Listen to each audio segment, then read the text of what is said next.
Google AI Studio feels like Google trying to make full-stack vibe coding much less intimidating for beginners, not just faster for people who already know the stack.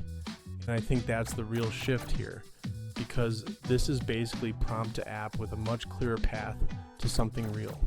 The core update is that the vibe coding flow now aims at production-ready apps, not just little prototypes. The Antigravity agent is supposed to help move from rough prompt to something with sign-in, saved progress, and working services without making a beginner stitch every layer together by hand. This is where it starts to feel pretty approachable for beginner vibe coders. The product can notice when your app needs a database or login, then hook in Firebase after approval, which is a much simpler story than telling a newcomer to go wire together backend services alone. The other nice part is that Google isn't pitching this as a sealed toy environment.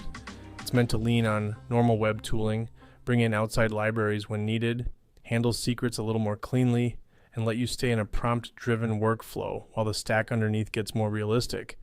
It also helps that this isn't locked to one toy template, because Google is explicitly framing React, Angular, and Next.js as first-class options.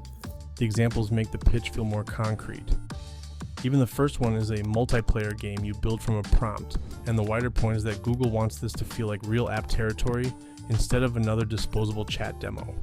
The broader takeaway is that this feels kind of ideal for beginner vibe coders who want a first app to persist data and maybe ship somewhere, without turning the setup into a second project.